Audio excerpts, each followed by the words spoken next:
Bonjour à tous, j'espère que vous allez bien. Je suis Safia, accompagnante en parentalité, coach parental. Aujourd'hui, je voudrais aborder le sujet de la tristesse. Il y a quelques jours, j'ai diffusé un post concernant la colère et j'ai fait part d'une série d'émotions qui allait être diffusée. Voilà, aujourd'hui, j'avais envie de vous le partager en vidéo, une petite vidéo courte pour parler de la tristesse. Voilà, donc une émotion désagréable, déjà dans un premier temps, c'est intéressant de savoir que elle est importante, il est important que je la vive parce que ça me permet de savoir, en tout cas de comprendre que je ne suis pas OK avec ce que je suis en train de vivre. Et l'écouter me permet de me respecter, moi la personne que je suis, et de respecter mes propres limites. Et ainsi, ça me permet de comprendre les raisons ou la raison pour laquelle je ne suis pas OK avec ce que je suis en train de vivre. À partir de ce moment-là, je peux changer ma vision dans un premier temps, par exemple. Pour pouvoir avancer, je vais avoir finalement deux options qui vont se présenter à moi pour avancer de manière plus agréable, on va dire. Donc ça va être changer ma vision sur la situation. Et à partir de ce moment-là, j'ai une projection différente de la situation et donc j'avance différemment. Ou bien je prends une décision. Si vraiment ça dépasse mes propres limites, je prends une décision et dans les deux cas, de toute façon, j'avance. Il est important, en tout cas à mon sens, d'inviter son enfant à avancer dans ce sens. Un enfant, dès son plus jeune âge, il est en capacité d'accueillir ses émotions. Il est capable de les entendre et de les verbaliser. Par exemple, un bébé qui se sent triste pour n'importe quelle raison, il va le verbaliser en pleurant. Nous, les parents, pensant bien faire, qu'est-ce qu'on va faire? On va avoir des phrases et des attitudes du type ne pleure plus ou ne pleure pas, ou quand ils sont un petit peu plus grands, tu es plus un bébé, ou bien tu ne vas pas pleurer pour ça, etc., etc. Une émotion non évacuée, c'est intéressant de le savoir, donc dont la tristesse, peut rester bloquée durant des années.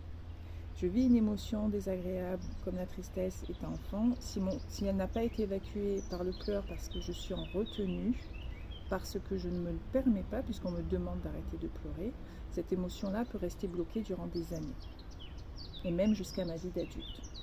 Finalement, quand je deviens adulte, si je ne suis pas en capacité de gérer mes émotions, qu'est-ce qui va se passer?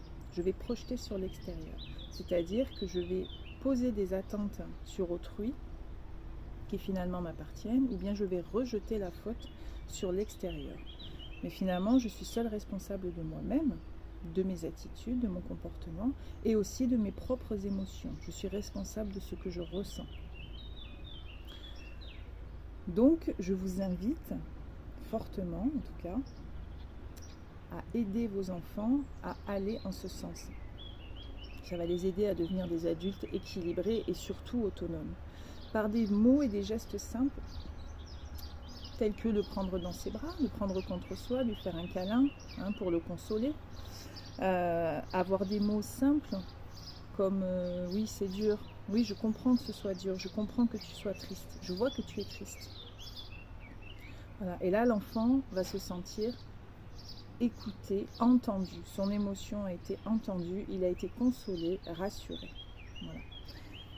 L'interdire quelque part avec des phrases du type oh tu vas pas pleurer pour ça, ou ne pleure plus, l'enfant va se l'interdire finalement par lui-même, il ne saura pas gérer ses émotions en grandissant, et adulte, même socialement, ça peut devenir compliqué. L'évacuation de la tristesse par le pleur finalement aide à accepter l'échec, la défaite, la perte, et différentes autres raisons pour lesquelles je vais être triste ou l'enfant va être triste. Donc accompagnons nos enfants vers cette conservation finalement de ce qu'ils détiennent déjà de manière naturelle. Donc ça c'est super, enfin, moi je trouve ça génial, et qui l'aidera à grandir de manière bienveillante, équilibrée et surtout autonome. Voilà, donc en verbalisant, en évacuant et en digérant ses propres émotions quand il devient adulte. En tant qu'adulte, encore une fois, je suis responsable de moi-même, de ce que je dis, de ce que l'attitude que j'ai, de comment je me comporte, de ce que je pense et de ce que je ressens. L'extérieur n'en est pas responsable. Voilà, donc j'espère que cette vidéo vous a plu. Je vous dis à bientôt, je vous souhaite une belle journée.